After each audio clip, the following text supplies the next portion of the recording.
Now I am going to discuss about critical COVID-19 patient with septic shock. How to manage. Previously I discussed about how to manage critical COVID-19 patient with ARDS. If you found a patient with COVID-19 and low blood pressure, you should always suspect whether my patient having septic shock or not. They define septic shock as remaining mean arterial pressure less than 65 in spite of adequate fluid resuscitation.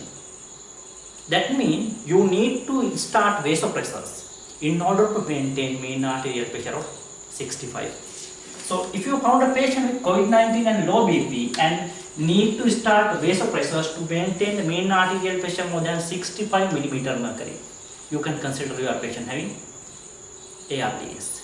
No, your patient having septic shock. And if you found a patient with lactate more than 2 without tissue hypopopulation, again you can say your patient having septic shock. When coming to pediatric or children, the blood pressure value is lower.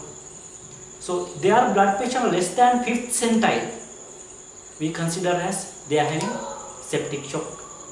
Or when coming to clinical features, if they have CRFT, capillary refilling time more than 2 seconds, muscle ischemia, tachycardia, tachypnea, or sometimes bradycardia, may be the clinical features of septic shock. Muscle ischemia sometimes. So you have to identify these features of septic shock in pediatric patients separately, and when coming to adult patient, it is mainly by low blood pressure in spite of adequate fluid resuscitation. If you found such kind of patient, you have to consider first hour bundle of management of septic shock. First hour bundle of management of septic shock. First hour bundle says number 1. First hour septic shock bundle is said you have to measure the lactate level. You have to measure the serum lactate level within 1 hour. You have to take blood culture. Ideally 2 blood culture, aerobic and anaerobic, and fungal culture if necessary. You have to take blood culture. You have to start broad spectrum antibiotic. You have to start fluid resuscitation. If this patient is other disease, not the COVID-19, for the other sepsis, you have to give 30 ml per kg fluid bolus. When coming to COVID-19, they reduce the fluid bolus. So you have to give fluid bolus. You have to take blood culture. You have to start broad spectrum antibiotic. You have to measure lactate level. Sometime, in spite of fluid resuscitation or during the fluid resuscitation, if you found if your patient is hypotensive, you have to start vasopressors then and there. During fluid resuscitation, you have to start sometime. Sometime after fluid resuscitation, you have to start vasopressors.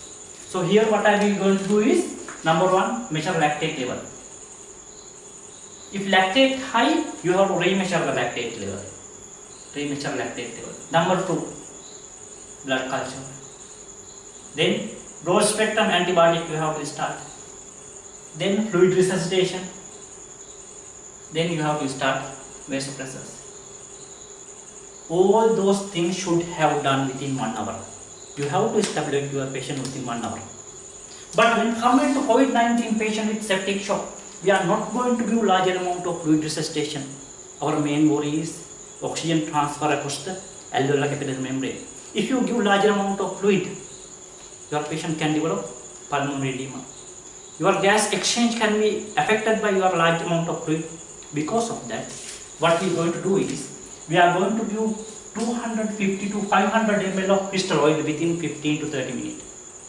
Little bit of lesser amount of fluid within 15 to 30 minutes. If you found your patient is responsive to fluid resuscitation, you can consider further fluid. Responsive means blood pressure should be pick up, pulse rate should be goes down. So if your patient shows features of improvement with the fluid resuscitation, you can give another fluid bolus.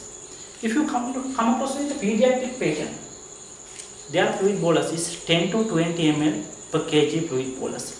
The resuscitation time period is 30 to 1 hour period, not 15 to 30 minutes. We are not going to give rapidly. Here it must be 30 minute to 60 minute period. If you found a response to fluid resuscitation, you can repeat your fluid resuscitation further. So your target is mean arterial pressure more than 65, urine output more than 5. If it is a children, urine output more than 1 ml per kg per minute, 5 ml per kg per minute. Mean here, if your patient is children, urine output more than 1 ml per kilogram per minute should be there. If you resuscitate pregnant patient with COVID-19, you have to maintain the left lateral position. Why is that? You want to offload your inferior vena cava. Otherwise, gravid uterus, mainly after 3rd trimester or 20 weeks of gestation, your gravid uterus fully pushed into your IVC, so it compresses your IVC. Condition is called supine hypotension syndrome. It can aggravate your patient's supine hypotension syndrome because already having hypovolemia. In that case, you have to maintain left lateral position during the resuscitation. For the fluid assessment, whether your patient needs further fluid or not, you have to do dynamic fluid assessment. Dynamic fluid assessment means you can do IVC collapsibility assessment, IVC dispensability assessment, SAC collapsibility assessment. Passive leg bracing test you can do, fluid bolus or fluid challenge you can do. You can assess left ventricular outflow tract time velocity index, stroke volume variation, pulse pressure variation. You can assess those things in order to identify whether your patient needs further fluid or not. If you give larger amount of fluid, if you think further fluid needed by your patient or substantial amount of fluid need, you can consider albumin for your patient. First choice is crystalloid. Either normal saline or Hartmann. There is no difference between those two, normal saline or Hartmann. Can you give hetastarch? What they found is increase mortality and increase the renal failure both with the hetastarch. Can you give gelatin? Expensive, better not to give.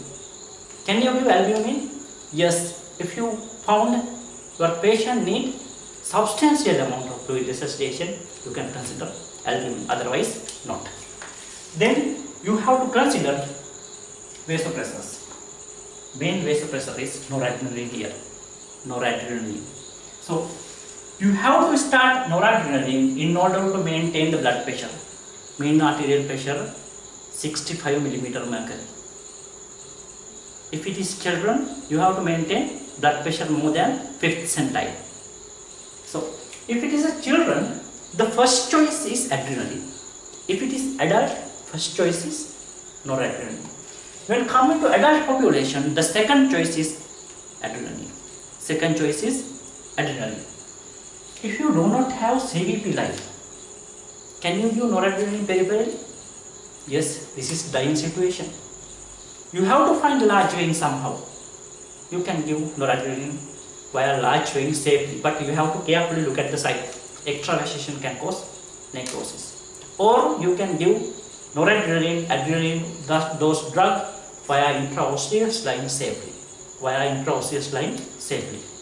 This is how we are going to manage situation with septic shock. Thank you very much.